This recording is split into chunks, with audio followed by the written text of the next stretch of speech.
제가 이제 요즘 그 새벽에 기도하는 그 제목 중에 하나가 특별 새벽 부흥회를 위해서 기도하고 있습니다.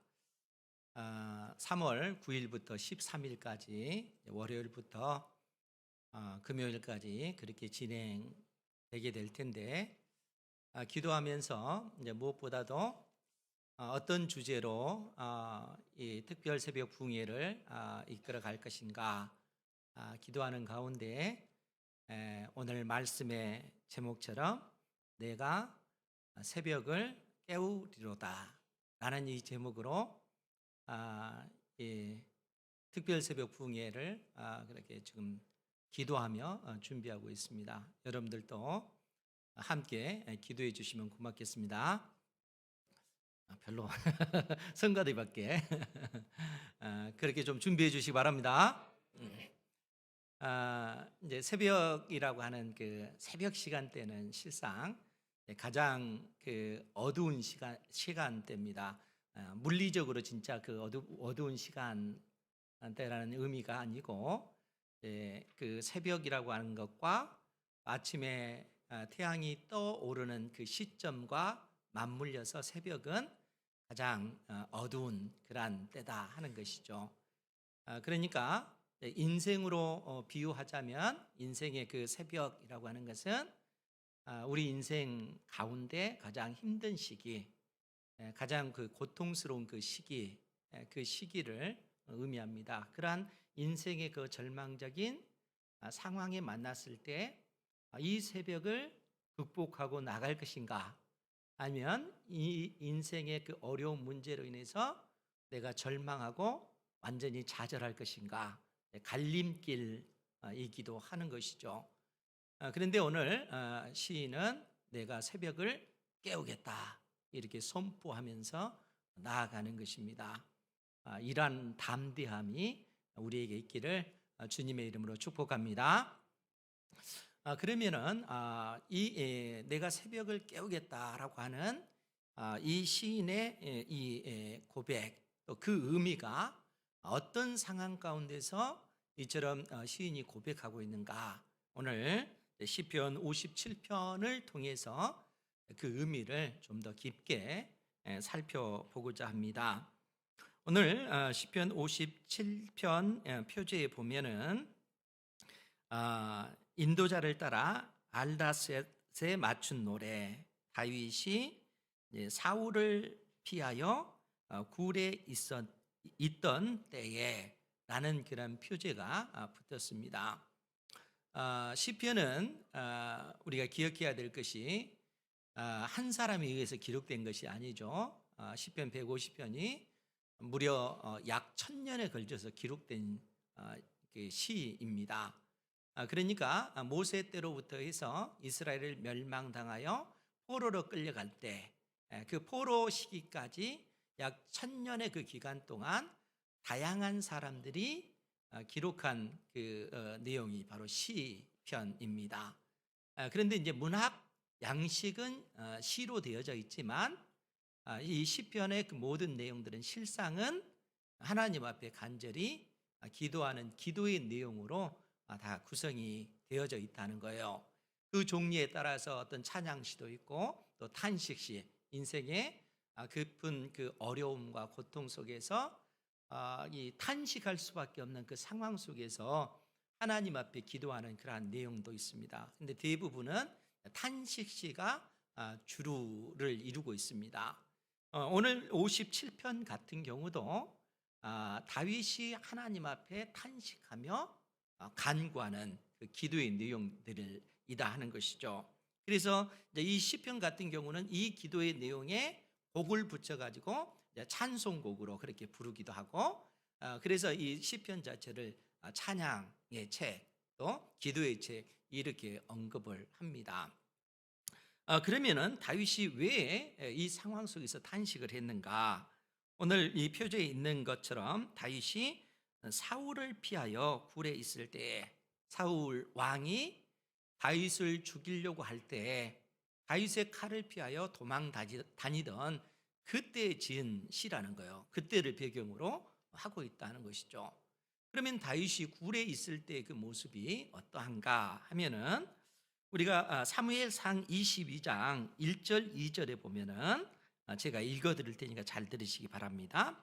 거기에 보면은 그러므로 다윗이 그곳을 떠나 아둘람 굴로 도망하매 그의 형제와 아버지의 온 집이 듣고 그리로 내려가서 그에게 이르렀고 환난 당한 모든 자와 빚진 모든 자 마음이 원통한 자가 다 그에게로 모였고 그는 그들의 우두머리가 되었는데 그와 함께 한 자가 400명 가량이었더라. 그러니까 다윗이 사울 왕의 칼을 피하여 도망 다닐 때 실상 혼자 도망 다닌 것이 아니고 결국 이 사울이 다윗을 죽이려고 하는 이것 때문에 다윗의 온 가족이 다윗을 따랐을 뿐만 아니라 오늘 말씀을 보면은 이때 당시 환난 당하는 자, 또 빚진 자, 마음이 원통한 자.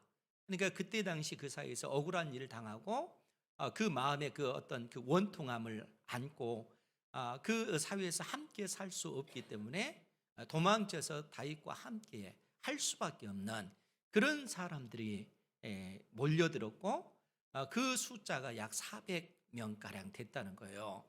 그리고 이 400여 명의 그 인원을 실상 다윗이 먹이고 입히고 그들을 보호해야 되는 이라는 어떤 그 책임이 자연스럽게 다윗에게 주어진 것이다 하는 거예요. 그런데 여러분 생각해 보세요. 400명의 그 숫자, 더더구나 그 속에는 빚진 사람도 있고 또 그 사이에 적응하지 못해서 도망치는 사람들, 또 원통한 일 당한 사람들, 다양한 사람들이 함께 모여 있잖아요. 그러니까 그처럼 많은 사람들, 또 다양한 그 사람들을 이끌고 간다는 것이 정말 쉽지 않는 그러한 일이라는 거예요. 그리고 이런 상황 속에서 사울 왕이 또 군대를 이끌고 다윗을 찾으러 나갈 때 다윗이 그 칼을 피하여 도망치고 또 숨고 하는 그러한 어떤 그 위기가 너무나 많다는 거예요. 그러니까 이런 절망적인 상황 속에서 다윗은 하나님 앞에 기도할 수밖에 없었고 기도하는 가운데 하나님께서 다윗에게 베푸신 그 은혜를 그가 경험하면서 지은 시가 오늘 시편 57편 말씀이다 하는 거예요. 그러면은 다윗이 기도하면서 깨달았던 그 내용이 무엇일까요? 오늘 1절 말씀을 보면은 하나님이여 내게 은혜를 베푸소서 내게 은혜를 베푸소서 내 영혼이 주께 피하되 주의 날개 그늘 아래에서 이 재앙들이 지나가기까지 피하리이다. 지금 다윗은 현실적으로 굉장히 고통스러운 상황입니다. 그 상황 속에서 하나님 앞에 기도할 수밖에 없는 그런 상황이라는 거예요. 그러니까 이처럼 기도하는 그 내용이 1절부터 5절까지 계속 이어지고 있는데 5절에서는 뭐라고 표현하고 있냐면은 우리 5절 말씀 같이 한번 볼까요? 시작. 하나님이여 주는 하늘 위에 높이 들리시며 주의 영광이 온 세계 위에 높아지기를 원하나이다. 아멘. 다윗은 절망적인 상황 속에서 하나님 앞에 기도하다가 그 기도의 끝에 하나님이여 주는 하늘 위에 높이 들리시며 하늘 위에 높이 들리신다 그러면 하늘보다 더 높이 들림 받기를 원하나이다. 주님의 영광이 그처럼 높임 받기를 원하나이다. 주의 영광이 온 세계보다 더 높아지기를 원하나이다. 이렇게 감격하면서 하나님 앞에 기도하고 있는 내용입니다. 그런데 이 기도의 그 내용이 11절에도 동일하게 반복되어 있어요. 11절 말씀을 보면 하나님이여 주는 하늘 위에 높이 들리시며 주의 영광이 온 세계 위에 높아지기를 원하나이다. 그러니까 5절과 11절은 같은 그 내용을 담고 있는 것이죠. 그런데 그 의미는 천지차이입니다.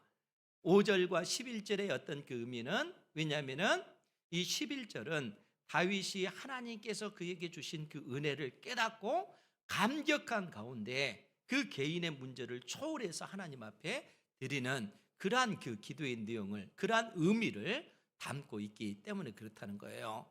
그러니까 57편은 1절부터 5절까지, 그리고 6절부터 11절까지 이 시가 두 연으로 그렇게 구성이 되어져 있습니다. 그러면 첫 번째 연에서 다윗이 어떻게 하나님 앞에 기도를 하고 있어요? 하나님이여 내게 은혜를 베푸소서, 내게 은혜를 베푸소서, 내 영혼이 주께로 피하되 주의 날개 그늘 아래에서 이 재앙들이 지나가기까지 피하리이다. 하나님의 은혜가 아니면 내가 살 수가 없습니다. 하나님의 은혜만이 이 절망적인 상황 속에서 나를 건져내실 수 있습니다 라고 고백을 하고 있는 거예요. 그러면서 뭐라고 얘기하는 거예요? 주의 날개 그늘 아래에서 이 재앙들이 지나가기까지 피하리이다. 그런데 다윗이 하나님 앞에 기도하면서 주의 날개 그늘 아래에서 이 표현을 쓰고 있어요. 그래서 이 표현의 의미가 무엇을 염두에 두고 했을까라고 했을 때 신명기 32장에 나오는 그 표현을 다윗이 염두에 두고 쓰지 않았을까, 이렇게 학자들은 생각하는 거예요. 그것이 뭐냐면은 독수리가 큰 날개를 펴서 자기 새끼를 보호하듯 하나님께서 택한 백성 이스라엘을 무려 광야에서 40년 동안 그들을 보호하시고 그들을 지키시고 그들을 인도해 내셔서 결국에는 약속의 땅 가나안 땅에 들여보내시는 하나님의 그 놀라운 그 사랑을, 또 하나님께서 목표하신 그것을 끝까지 이루시는 하나님의 그 신실하심을 이 다윗이 염두에 두고 지금 이 고백을 했을 것으로 추정을 합니다. 그러니까 다윗이 하나님 앞에 기도하면서 내 영혼이 주께로 피하되 주의 날개 그늘 아래에서 이 재앙들이 다 지나가기까지 내가 피하겠습니다. 주님의 그 크신 날개로 나를 보호하시고 나와 함께한 이들의 그 생명을 하나님께서 보호해 주십시오. 이렇게 기도하고 있다는 거예요. 그러면서 뭐라고 얘기를 하냐면은 우리 2절 말씀, 2절도 같이 한번 볼게요. 시작. 내가 지존하신 하나님께 부르짖으며 곧 나를 위하여 모든 것을 이루시는 하나님께로다. 아멘. 다윗은 하나님을 어떤 분으로 알았을까라고 했을 때 지존하신 하나님, 이렇게 언급을 하고 있는 거예요. 지존하신, 지극히 존귀하신 하나님, 지극히 높은 곳에서 온 세상을 감찰하시고 그분의 선하신 뜻과 그분의 선하신 그 계획 속에 온 세상을 이끌어 가신 하나님, 그 의미가 담겨져 있다는 거예요. 그러니까 우리 하나님께서는 온 세상을 창조하셨을 뿐만 아니라 창조하신 세상을 그대로 버려두신 것이 아니라 지금도 하나님께서는 이 세상 역사 가운데 개입하셔서 하나님의 그 선하신 뜻대로 역사를 주관해 가고 계시는 거예요. 하나님의 그 지혜와 하나님의 그 능력으로 하나님께서 원하시는 방향으로 세상 역사를 이끌어 가고 계시는 것입니다. 그분이 바로 지극히 높으신 하나님, 지극히 존귀하신, 지존하신 하나님이시라는 거예요. 그 지존하신 하나님께 부르짖어 기도하면서 곧 나를 위하여 모든 것을 이루시는 하나님께로다. 나를 위하여 모든 것을 이루시는 하나님. 여러분, 이 말의 의미가 무엇일까요? 나를 위해서 모든 것을 이루시는 하나님, 즉 나를 향한 하나님의 그 선하신 그 계획과 그 뜻을 궁극적으로 성취하시는 하나님, 그 하나님께 기도한다는 거예요. 여러분, 다윗의 이 표현 속에 다윗 자신이 하나님 앞에 어떤 존재인지 그는 믿음으로 고백하고 있는 거예요. 사랑하는 성도 여러분, 여러분들의 인생은 존귀합니까? 존귀하지 않습니까? 뭐 않습니다. 뭐 나온 거 아니죠? 그런데 우리가 하나님 앞에 정말 존귀한 존재인데 문제는 나 자신이 그처럼 존귀한 존재다, 나는 귀한 존재야, 이렇게 여기지 않는 사람들도 있어요. 왜 그런 생각을 하냐면은 세상 사람들과 같이 이 땅에서 성공하고 또 이 세상 사람들이 부러워할 만한 그러한 것들을 내가 갖추지 못했다 라고 생각됐을 때 스스로 자기 자신을 위축시키고 스스로 자기 자신을 학대하는, 그래서 스스로 절망하고 스스로 아파하고 스스로 낙심하는 그러한 인생들이 있다는 거예요. 그런데 여러분, 하나님께서 우리 인생을 이 땅에 내실 때 택하신 자녀들을 하나님께서 부르셨을 때 우리에게 일깨워 주시는 그 의미가 뭐냐면, 너의 인생은 하나님 안에서 특별하단다, 이렇게 말씀해 주고 계셔요. 여러분들의 인생이 하나님 앞에 특별한 줄 믿으시기 바랍니다. 여러분들이 많은 재물이 없어도 괜찮아요.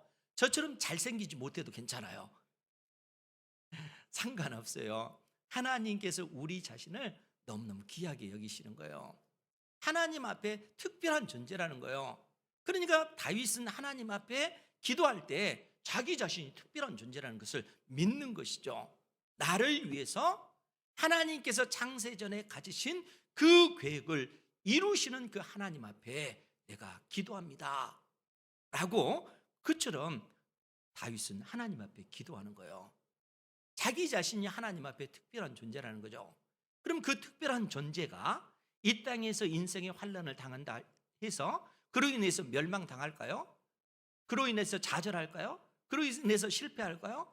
그렇지 않다는 거예요. 물론 다윗 자신은 지금 마치 어떤 그 새벽을 만난 것처럼 그의 인생에 있어서 가장 고통스러운 그 순간을 맞이하고 있어요. 왜냐하면 끊임없이 자기의 생명을 노리고 있는 사람들이 있기 때문에 그런 것입니다. 그러니까 그런 상황 속에서 하나님 앞에 기도할 때 하나님께서 놀라운 진리를 다윗에게 깨닫게 해주시는 거예요. 그 진리가 무엇일까요? 여러분 궁금하지 않아요? 왜냐하면 다윗이 깨달았던 이 진리는 오늘 우리에게도 그대로 해당되기 때문에 그래요. 그럼 무엇을 깨달았는가? 3절 말씀에 보면 그가 하늘에서 보내사, 하나님께서 하늘에서 다윗을 위해서 보내셨는데 무엇을 보내셨는가 하면, 나를 삼키려는 자의 비방에서 나를 구원하실지라 하나님이 그의 인자와 진리를 보내시리로다. 하나님께서 다윗 자신에게 인자와 진리를 보내주셨다는 거예요. 그러면 여러분, 도대체 인자와 진리가 무엇이기에 다윗은 이처럼 그 고백을 하고 있는가? 다윗은 기도할 때 하나님께서 자기에게 인자와 진리를 보내주셨다는 것을 그가 깨닫게 되어졌다는 거예요. 그러면서 그가 그런 상황 속에서 뭐라고 4절에서 표현하냐면은, 내 영혼이 사자들 가운데서 살며 내가 불사르는 자들 중에 누웠으니 곧 사람의 아들들 중에라. 그들의 이는 창과 화살이요 그들의 혀는 날카로운 칼 같도다. 여러분, 지금 다윗이 처한 그 상황을 한번 생각해 보세요. 굶주린 사자들 틈 속에 다윗이 있다는 거예요. 얼마나 그 위험한 순간입니까? 굶주린 사자가, 지금 굶주린 사자들 틈에 다윗 자신이 놓여져 있다 하는 거예요.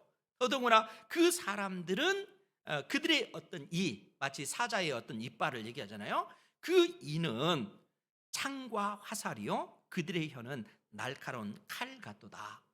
끊임없이 다윗 자신을 비방하고 다윗을 대적하는, 그로 인해서 다윗의 영혼이 정말 공고할 수밖에 없는 이런 상황이라는 거예요. 이처럼 절망적인 그 상황이라는 겁니다. 이런 상황 속에서 그 영혼의 평안이 있겠어요? 여러분, 우리가 살다 보면은 어떤 작은 어떤 그 일로 인해서도 우리의 마음에 큰 상처를 받을 때가 많잖아요. 그로 인해서 우리의 영혼이 고통하고, 또 그런 사람들, 나에게 상처 준 사람은 때에 따라 모르고 그렇게 지나갈 수도 있어요. 그런데 그러한 말이라 할지라도 우리의 영혼이 고통당하잖아요. 그런데 작정하고 여러분들을 비방하고 작정하고 여러분들을 공격하면은 그런 상황 속에서 여러분들이 취할 수 있는 방법이 뭐예요? 아무리 방어하려고 해도 방어 자체가 안 되고 고스란히 그 모든 어떤 그 비난과 그 공격을 나의 영혼이 오롯이 다 받는다면 그런 상황 속에서 우리의 인생이 겪는 그 아픔이라고 하는 것이 얼마나 크겠는가 하는 거예요. 그런 상황 속에서는 우리의 인생이 좌절할 수밖에 없죠. 낙심할 수밖에 없죠. 차라리 내가 이 세상을 떠나는 것이 더 낫지 않겠는가? 더 이상 이런 고난을 내가 겪지 않는 것이 더 낫지 않을까? 이런 생각이 자연스럽게 우리의 그 마음을 지배할 수밖에 없는 것이죠. 이런 마음이 실상 다윗의 마음이었다는 거예요. 그런데 다윗은 이런 상황 속에서 하나님 앞에 기도했더니 하나님께서 인자와 진리를 그에게 보내주신 거예요. 여러분, 인자가 뭡니까? 인자는 하나님의 헤세드, 언약적 사랑이에요. 즉 이 말이 무슨 얘기냐면은 하나님께서 이스라엘 백성과 언약을 맺으셨잖아요. 언약을 체결하면 언약을 맺은 두 당사자는 어떻게 해야 되겠어요? 서로가 서로를 향해서 끝까지 신실해야 돼요. 그렇죠? 그러니까 하나님께서 하나님과 이스라엘의 관계를 그래서 부부, 남편과 아내 관계로 우리에게 설명을 해 주셨어요. 여러분 생각해 보세요. 사랑하는 아내가 남편인 나를 사랑하지 않고 다른 남자를 사랑한다면 되겠어요? 안 되잖아요. 그렇잖아요? 사랑하는 남편이 아내를 사랑하지 않고 다른 여자를 사랑한다면 그 마음이 얼마나 고통스럽겠어요. 부부는 서로가 서로를 향해서 끝까지 신실해야 돼요. 한 사람만 신실하면 안 돼요. 남편은 아내에게, 아내는 남편에게 끝까지 신실해야 됩니다. 그것이 언약 관계라는 거예요. 하나님과 이스라엘의 관계가 그 관계입니다. 그런데 문제가 있어요. 그것이 뭐냐면은 우리 하나님은 끝까지 신실하신 분이신데 사람은 그렇지 못하다는 거예요. 그러니까 우리가 구약 성경을 통해서 본 게 뭐예요? 이스라엘 백성들이 하나님 대신에 우상을 섬기잖아요. 하나님 대신에 수많은 우상들을 섬기잖아요. 그것은 마치 아내가 자기 남편 외에 다른 남자를 사랑하는 것과 마찬가지가 되어지는 것이죠. 그러니까 하나님께서 그러한 상황 속에서 이스라엘 백성들을 볼 때 그 마음이 얼마나 고통스럽겠어요. 그런데 전능하신 하나님께서는 놀라운 것이 뭐냐면은 우리 인생의 그 연약함을 아셨다는 거예요. 그래서 하나님께서 내신 방법이 뭐냐면 만일 내가 하나님을 온전히 섬기지 못하고 하나님을 배신하는 그러한 행동을 했을 때 그로 인해서 내 인생 가운데 고난이 올 것이다. 그 고난을 당하면서 왜 내 인생 가운데 이런 고난이 닥쳤지? 그 생각을 하다가 내가 하나님 앞에 범죄했구나. 이 사실을 깨닫게 되어지면 즉시로 하나님께로 그 마음을 향해서 하나님, 내가 하나님께 범죄했습니다. 나를 불쌍히 여겨주십시오. 라고 기도하면 하나님께서는 언제든지 그 사람의 모든 죄를 다 용서해 주시고 그 사람을 그 환난에서 건져내 주시겠다 약속해 주셨다는 거예요.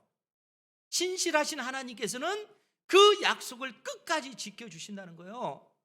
그러니까 하나님의 언약적 사랑인 그 인자라고 하는 것은 언제든지 우리가 하나님께로 돌이키면 하나님께서는 우리의 모든 죄를 용서해 주신다는 거예요. 그리고 진리라고 하는 것은 하나님께서 그 약속을 신실하게 지키시기 위해서 하나님께서 가지신 그 권세와 그 능력을 가지고 절망 속에 있는 우리를 끄집어내셔서 우리를 다시 하나님의 사람으로 설 수 있도록 도와주신다는 거예요.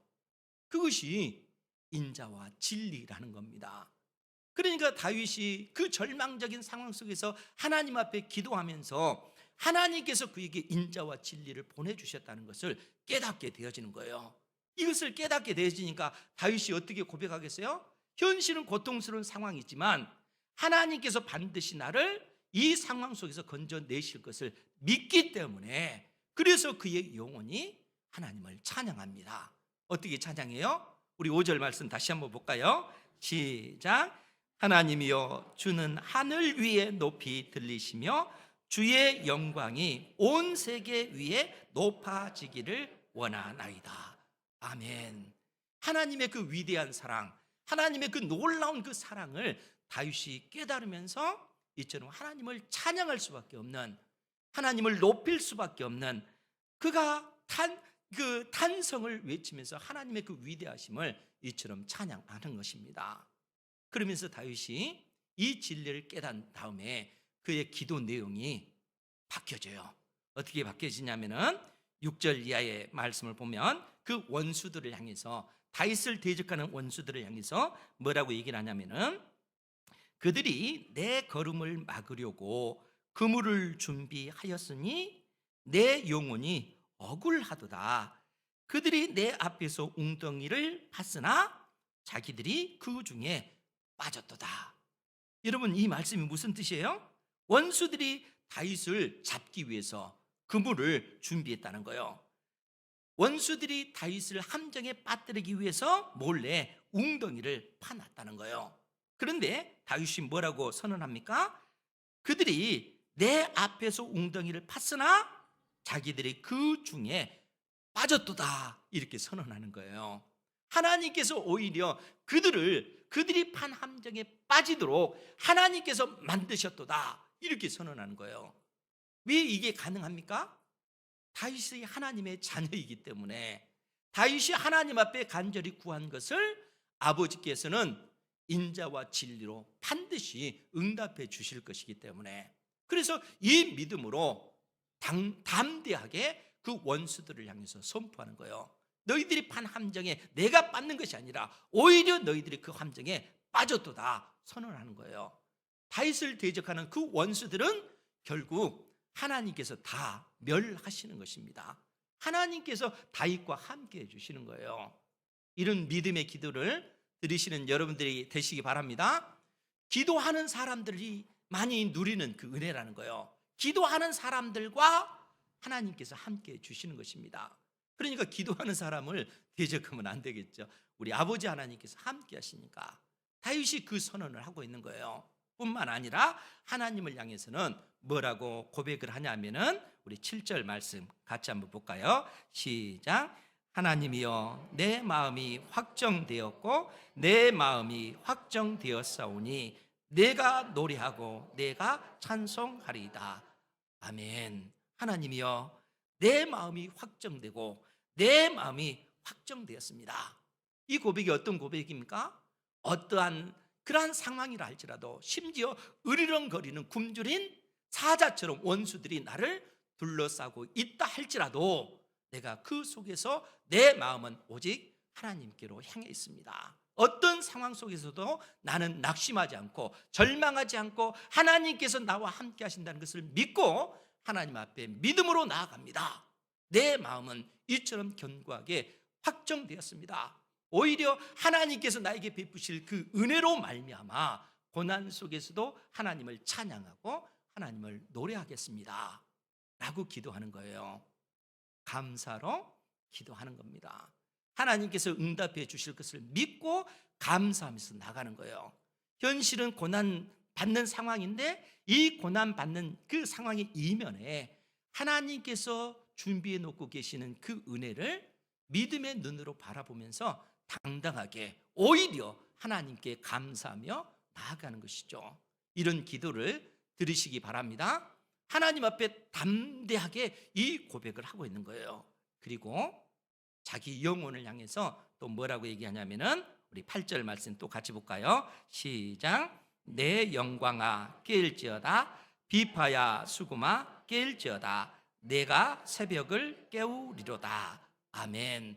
내 영광아 깨일지어다. 자기의 영광이라고 하는 것이 뭘까요? 다윗 자신은 지금 굉장히 고통스러운 상황이잖아요. 현실적으로. 그런 상황 속에서 그의 영혼은 위축될 수밖에 없는데, 그런 위축된 자기 영혼을 향해서 내 영혼아 깰지어다, 내 영광아 깰지어다. 내 영광이라고 하는 것은 자기가 계획했던 그 모든 것을 이루는 그 영광이 아니고, 하나님께서 창세 전에 나를 향하여 가지신 그 계획이 내 인생을 통해서 온전히 드러나는 것, 그것이 자기의 영광이라는 거예요. 그러니까 하나님께서 나를 향하신 그 계획이 온전히 드러나기를 원합니다. 그 영광아 낄지어다. 절망 가운데 아파하고 힘들어하고 있는 내 영혼을 향하여 내 영혼아 낄지어다, 나의 영광아 낄지어다 라고 하나님 앞에 그렇게 고백하면서 선포하고 있는 거예요. 여러분들이 인생 가운데 두려운 문제로 인해서 그 여러분들의 영혼에 그 두려움이 엄습해 들어올 때 여러분 기도하셔요. 그리고 믿음으로 선포하셔요. 내 영광아 깰지어다. 내 영혼아 깰지어라. 하나님 앞에 믿음으로 선포하고 나아갈 때 하나님의 은혜가 우리의 마음을 지배해 주시는 것입니다. 그러니까 다윗은 지금 자기의 영혼을 향해서 이처럼 선포하면서 내 영광아 깰지어다. 비파야 수구마 깰지어다. 내가 새벽을 깨우리로다. 이 새벽을 내가 깨우겠습니다. 그 얘기예요. 그럼 여러분 새벽은 그냥 우리가 깰 수 있어요? 아니잖아요. 가장 어두운 그 순간 사람의 힘으로 할 수 있는 것이 아니라 하나님께서 그 아침에 떠오르는 그 햇빛을 통해서 그 어둠을 물러나게 만드시는 거예요. 새벽은 우리가 깰 수 있는 것이 아니에요. 그러니까 인생의 새벽을 비유한다면 우리 인생 가운데 가장 힘든 순간, 가장 고통스러운 순간, 그 순간 내 힘으로 내 능력으로 일어설 수 있어요? 없잖아요. 그 상황 속에서 하나님께서 일하시는 순간이라는 거예요. 하나님께서 일하시는 그 일에 내가 동참하기를 원합니다. 하나님, 나를 붙들어 주십시오. 그래서 지금 다윗이 내가 새벽을 깨우겠습니다. 하나님 나와 함께 해주셔서 이 새벽을 깨울 수 있도록 하나님께서 힘을 주시고 능력을 주시고 모든 상황을 만들어 주십시오 라고 기도하는 거예요. 인생의 가장 힘든 그 고난의 과정이 넉넉히 돌파되어질 수 있는 것이죠. 하나님께서 우리 인생에게 이런 은혜를 주시는 것입니다. 그러니까 이러한 어떤 은혜는 기도하지 않으면 경험하지 못해요. 기도할 때만이 이 말이 진리라는 것을 여러분들의 영혼이 경험을 합니다. 기도하시기 바랍니다. 정말 간절히 기도하셔요. 기도하면은 여러분들의 인생의 그 새벽을 여러분들이 넉넉히 깰 수 있도록 하나님의 성령께서 친히 우리와 함께 주시는 것입니다. 그러면서 다윗이 하나님께서 그의 인생 가운데 베푸신 그 크신 은혜에 감격하면서 9절 이하에서 뭐라고 얘기하냐면은 주여 내가 만민 중에서 주께 감사하며 만민, 이 땅에 얼마나 많은 인생들이 있어요? 그 수많은 인생들 가운데 하나님께서 한 영혼, 다윗, 그 영혼을 하나님께서는 살피시는 거예요. 이 세상에 수많은 그 영혼들이 있는데 기도하는 여러분들의 그 영혼을 하나님께서 기억하시고 하나님께서 여러분들을 권능의 팔로 붙잡고 계시다는 거예요. 그러니까 이런 은혜를 경험한 다윗이 내가 만민 중에 주께 감사하며 나라 중에 수많은 나라 중에 주를 찬송하리이다. 무릇 주의 인자는 커서 하늘에 미치고 주의 진리는 궁창에 이르나이다. 하나님의 언약적 자비인 인자와 그 진리, 인자는 커서 하늘에 미치고 주의 진리는 궁창에 이르나이다. 무슨 뜻이겠어요? 인자와 진리라고 하는 이 하나님의 놀라운 그 언약적 사랑이 다윗 한 사람에게 해당되는 것이 아니고 하나님의 인자와 하나님의 그 진리는 이 땅에 있는 모든 인생들에게 하나님께서 베푸시는 은혜라는 거예요. 오직 하나님께 소망을 두고 믿음으로 기도하며 나아가는 모든 인생들에게 하나님께서는 인자와 진리를 보내셔서 우리를 그 절망의 상황 가운데에서 건져내시고 하나님의 그 영광이 우리의 인생을 통해서 드러나도록 하나님께서 은혜를 베풀어 주신다는 거예요. 어떤 한두 사람에게만 해당되는 문제가 아니고 다윗이 특별하니까 다윗에게만 해당되는 그런 문제도 아니고 모든 인생들에게 베푸시는 하나님의 놀라운 사랑, 그 사랑이 인자와 진리라는 거예요. 그러니까 그러한 인자와 진리는 나의 것인 것이죠. 여러분들 각자의 것이라는 거예요. 기도하면 하나님께서 이런 놀라운 은혜를 베풀어 주시는 거예요. 그러니까 이러한 감격 속에 다윗이 하나님을 찬양할 수밖에 없는 것이죠. 그래서 뭐라고 얘기해요? 11절에 같이 한번 볼까요? 시작. 하나님이여 주는 하늘 위에 높이 들리시며 주의 영광이 온 세계 위에 높아지기를 원하나이다. 아멘. 하나님의 그 영광, 하나님이여 주는 하늘보다 더 높이 들리시며 주님의 그 영광은 온 세계보다 더 높아지기를 원하나이다. 하나님의 그 놀라운 그 사랑을 경험한 사람들만이 누릴 수 있는 그러한 그 복이요, 그러한 찬양인 것이죠. 우리 은행교회 온 성도들이 하나님 앞에 이러한 그 고백을 드리실 수 있기를 주님의 이름으로 축복합니다. 하나님의 그 사랑은 하나님을 의지하고 믿음으로 구하는 그 자녀에게 이처럼 임하는 것이에요. 이러한 은혜를 우리 은행교회 모든 성도들이 사모하시고, 또 특별히 특별 새벽 부흥회를 위해서 여러분들이 기도로 준비하셔서 하나님의 은혜가 우리 은행교회 온 성도들 가운데 쏟아 부어질 수 있도록 여러분들이 기도로 준비해 주시기를 주님의 이름으로 부탁드립니다.